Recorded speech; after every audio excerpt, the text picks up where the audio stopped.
High, আমি শাগুফতা বলছি stories by Shagufta channel থেকে। আজ আপনাদের পড়ে শোনাবো শরীন্দ্রমোহন মুখোপাধ্যায়ের গল্প বাটুল। এবং গল্পটি যদিও একটি শিশুতোষ রচনা, তবে ছেলে বুড়ো সকলেই উপভোগ করবেন বলে আশা করছি। গল্পটি নেওয়া হয়েছে সত্যজিৎ রায় সম্পাদিত সেরা সন্দেশ বইটি থেকে। তো শুরু করছি আজকের গল্প পাঠ।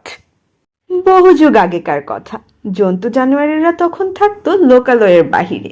তাদের মনে হিংসার দেশ ছিল না, রেষারেষি ছিল না। সকলে মিলেমিশে থাকতো আর ভাত, ডাল, তরিতরকারি, ফলমূল খেত। গ্রামে গৃহস্থ ঘরের ছেলে বাটুল। বাটুলের বয়স 5 বছর, কিন্তু এই বয়সেই ভয়ানক জোয়ান আর দুরন্ত। তার দৌরাত্মে পাড়ার কারো বাগানে ফলমূল থাকতো না, আর সকলের উপর এমন অত্যাচার করত যে পাড়ার লোক অতিষ্ঠ হয়ে এলো একদিন বাটুলের মায়ের কাছে। বাটুলের বাপ ছিল না বাড়িতে, সে আর তার বিধবা মা, এই দুটি প্রাণী। পাড়ার লোকে এসে বললে বাটুলের মাকে, তোমার ছেলেকে নিয়ে তুমি এ গা থেকে চলে যাও। তোমার ছেলের জ্বালায় আমরা অস্থির হয়ে আছি। হয় ছেলেকে তুমি ত্যাগ করো, আর যদি তা না পারো তো ওই ছেলেকে নিয়ে আজ এখনই গা ছেড়ে চলে যাও। ছেলের জন্য এত অপমান! মা রেগে বাটুলকে বললে, তুই দূর হয়ে যায় বাড়ি থেকে, আমি তোর মুখ দেখতে চাই না। দুষ্ট গরুর চেয়ে শূন্য গোয়াল ঢের ভালো। আমি এ ভিটে ছেড়ে কোথাও যাব না, তুই দূর হয়ে যা। এই কথা শুনে বাটুল তখনই বাড়ি থেকে বেরিয়ে গেল। তারপর চলে চলে কত মাঠ ঘাট পেরিয়ে সন্ধ্যার আগে সে এলো লোকালয়ের বাহিরের এক জঙ্গলের ধারে। সেখানে উঁচু পাঁচিলে ঘেরা একখানা বাড়ি। বাড়ির সামনে বাটুল দেখে এক হাতি, এক সিংহ, এক বাঘ আর এক ছাগল বসে গল্প করছে। বাটুলকে দেখে হাতি বললে, তুমি এখানে হঠাৎ এসেছো কেন গো, মানুষের ছেলে? বাটুল বললে, আমার ঘর নেই, বাড়ি নেই, কেউ নেই। আমি চাকরির চেষ্টায় ঘুরছি। আমাকে তোমরা চাকর রাখবে? আমি তোমাদের জন্য কাঠ কেটে আনবো, জল তুলবো, রান্না বান্না করব। মানে যে কাজ বলবে সব করব। মাহিনা চাই না, তোমরা শুধু আমাকে এখানে থাকতে দেবে আর খেতে দিবে। জানোয়ারেরা ভাবলো মন্দ কি। তারা বললে, বেশ, তুমি থাকো আমাদের কাছে, আমরা তোমাকে থাকতে দেব। রাত্রে খাওয়া দাওয়ার পর সিংহ বললে বাটুলকে, ভোর হলেই পালা করে আমাদের মধ্যে একজন রোজ যায় হাটে জিনিসপত্র কিনতে, বড় চাঙারি নিয়ে। তাইতে করে বাজার নিয়ে আসে। কাল ভোরে ছাগলের পালা, ছাগল যাবে হাটে, তুমি যাবে ওর সঙ্গে চাঙারি নিয়ে, সেই চাঙারিতে জিনিসপত্র নিয়ে আসবে। বাটুল বললে, বেশ, তাই হবে। পরের দিন ভোরে ছাগল বেরুলো হাটে। বাটুল চলল তার সঙ্গে চাঙারি মাথায় নিয়ে। অনেক দূরে হাট। হাটে গিয়ে ছাগল বললে বাটুলকে, তুমি এখানে চাঙারি নিয়ে বসো, আমি জিনিসপত্র কিনে চাঙারি বোঝাই করব, তারপর সেই চাঙারি নিয়ে বাড়ি ফিরব। ছাগল গেল জিনিসপত্র কিনতে। বাটুল দেখে এক জায়গায় কতগুলো ছেলে ডান্ডাগুলি খেলছে। দেখে সে তাদের সঙ্গে খেলায় মেতে উঠল। জিনিসপত্র কিনে ছাগল চাঙারি বোঝাই করলো। তারপর বাটুলকে আর খুঁজে পায় না। এদিকে ওদিকে চাইছে, কোথায় গেল বাটুল। হঠাৎ দেখে বাটুল ডান্ডাগুলি খেলছে। রেগে ছাগল গিয়ে বাটুলের কান ধরে বললে, তবে রে বদমাস, তুমি এখানে খেলায় মেতেছ? কান মলা খেয়ে বাটুল ক্ষেপে উঠল। কোনো কথা না বলে ছাগলের গালে সে এমন জোরে চড় মারলো যে ভ্যাঁ করে ডেকে ছাগল সেখানে লম্বা হয়ে শুয়ে পড়ল। তবু ছাড়াননি। ছাগলকে খিমচে আঁচড়ে তাকে এমন লাথি চড় ঘুষি মারতে লাগলো যে ছাগলের প্রাণ যায়। হাটের লোকজন কোনো মতে ছাড়িয়ে দিল। তারপর ছাগলের আর ভরসা হলো না বাটুলকে বলবে চাঙারি বইতে। সে নিজেই বাজারের চাঙারি মাথায় নিয়ে বাড়ির পথে ফিরল। বাটুলও তার সঙ্গে। বাড়ির কাছে আসতেই ছাগলের কাছ থেকে চাঙারি নিয়ে বাটুল ঢুকলো বাড়িতে, ছাগল তার পিছনে। ছাগলের দুগালে ঝরঝর রক্ত ঝরছে আর মুখখানা ফুলে যেন ঢোল। দেখে জানোয়ারেরা বললে, এ কি রে, তোর এমন দুর্দশা হলো কি করে? চাকরের হাতে মার খেয়েছে, সে কথা বলতে ছাগলের লজ্জা হলো। ছাগল বললে, আর বলো কেন, পথে আসতে এক জায়গায় ভীমরুলের চাক ছিল, নজর করিনি, সেই চাকে শিং লেগেছিল। অমনি চাকের যত ভীমরুল একেবারে কামড়ে ফোপড়া করে দিয়েছে। পরের দিন বাঘের পালা, চলল হাটে, তার পেছনে চাঙারি মাথায় বাটুলও চলল। সেদিনও হাটে বাটুল ডান্ডাগুলি খেলায় মাতল। বাঘের হাতে কানমোলা খেয়ে বাটুল বাঘেরও দশা করলো ঠিক ছাগলের মতন। বাঘেরও ছাগলের মতো ফোলা মুখ আর গালে রক্ত ঝরছে। বাজার করে বাড়ি ফিরল। বাঘও বললে ভীমরুলের কামড়ে তার এই দুর্দশা। হাতি আর সিংহ ভাবল তাই হবে। ছাগল শুধু বুঝলো আসল ব্যাপার, কিন্তু সে কথা প্রকাশ করে বলল না। বাঘ শুধু চুপি চুপি ছাগলকে বললে, ছেলে তো নয়, ভীমরুলই বটে। উহ, কি মার না মেরেছে। তার পরের দিন সিংহ আর হাতি হাটে বেরোলো বাটুলকে নিয়ে। তাদেরও ঠিক একই দুর্দশা। তখন চারজনে মিলে পরামর্শ করলে, ছেলে নয়, অজগর ভীমরুল। ওর হাত থেকে রেহাই পেতে হলে আমাদের চুপি চুপি এখান থেকে পালাতে হবে। কেননা ওকে বরখাস্ত করে যদি বলি, যাও, আমাদের চাকরের দরকার নেই, তাহলেও আমাদের হাড়মাস চুর করে দিবে। সেজন্য বলি, খাবার দাবার তৈরি করে আমরা চাঙারি ভর্তি করি। তারপর রাত্রেও যখন নাক ডাকিয়ে ঘুমাবে, তখন ওই চাঙারি নিয়ে আমরা নিঃশব্দে সরে পড়ব। ও জানতেও পারবে না আমরা কোথায় কোন দিক দিয়ে গিয়েছি। বাটুল ওদের এই পরামর্শটুকু শুনে ফেলল। শুনে সে বিছানায় পড়ে নাক ডাকতে লাগলো, যেন কত ঘুমোচ্ছে। আসলে সে ঘুমোয়নি, শুধু মটকা মেরে পড়ে নাক ডাকাচ্ছে। জানোয়ারেরা ভাবলে খুব ঘুমোচ্ছে। তারা খাবার দাবার তৈরি করে চাঙারি ভরল। তারপর আকাশের পানে তাকাচ্ছে।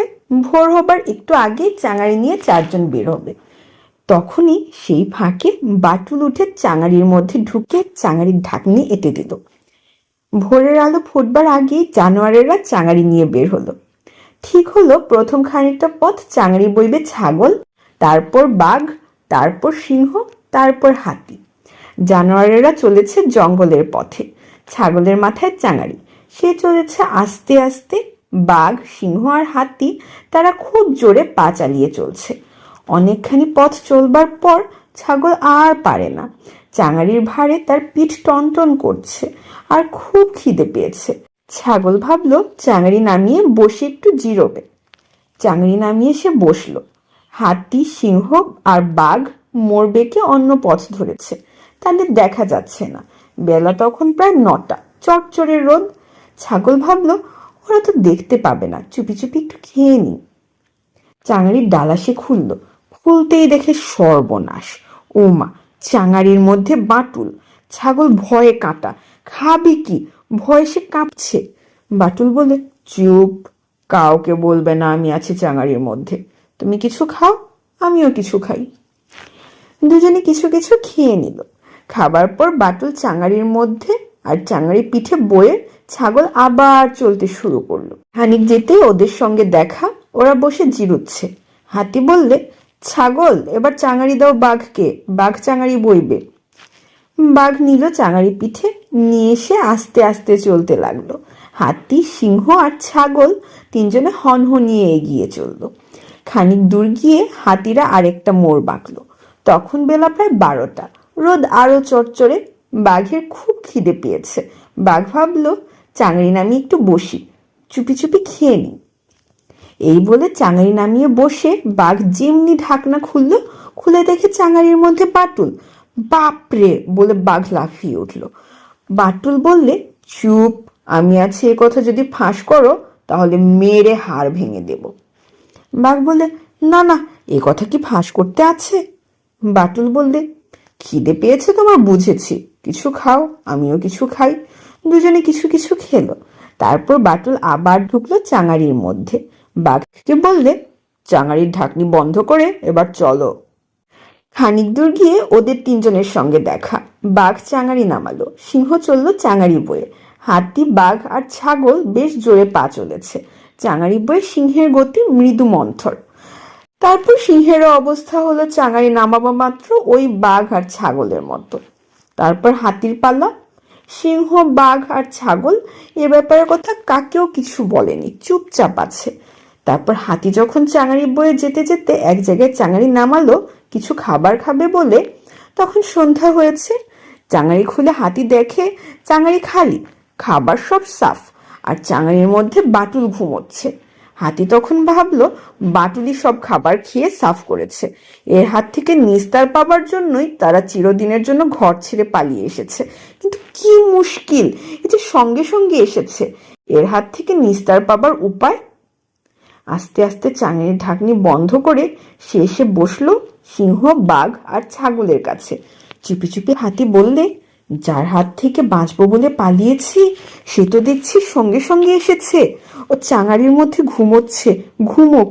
এখানে চাঙারি রেখে আমরা চলো পালাই, তবেই বাঁচোয়া। মাঝে শুধু পেছন পানে তাকিয়ে দেখে কেউ আসছে কিনা, এমনি করে সারা রাত পথ চলা।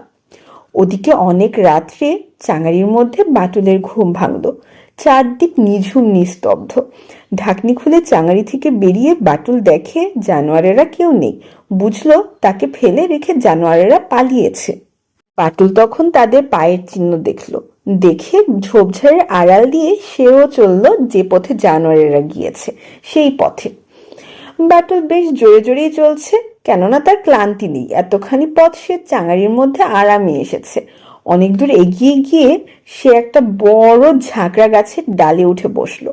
এই পথে জানোয়ারেরা আসবে। ভোরের আলো ফোটার সঙ্গে সঙ্গে গাছের ডালে বসে বাটুল দেখলো ওরা আসছে। ওরা হেঁটে হেঁটে একেবারে এমন ক্লান্ত যে ঢুলছে।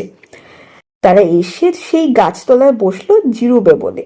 নিঃশ্বাস ফেলে হাতি বললে, এবারে তাহলে তার হাত থেকে ছাড়ান পেলাম, নিশ্চিন্ত হতে পারবো। সিংহ, বাঘ আর ছাগল বললে, হ্যাঁ, এবার দেখে শুনে ঘর বেঁধে বাস করতে পারবো। একটু পরে হাতি বললে, সব দোষ ওই ছাগলের।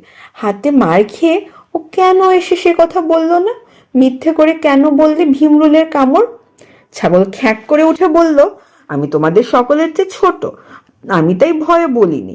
কিন্তু ওই বাঘ মশাই এমন জোয়ান জাজরেল জানোয়ার, উনি কি করে মার খেয়ে এসে সে কথা না বলে বললেন ভীমরুলের কামড়?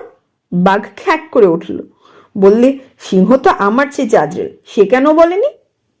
সিংহ কেশর ফুলিয়ে বলল, আর ওই হাতি, এত বড় দেহ, এমন গোদা গোদা পা, আর এত বড় সুর, মানুষের ছেলেটাকে সুরে পাকিয়ে আছাড় দিতে পারতো তো।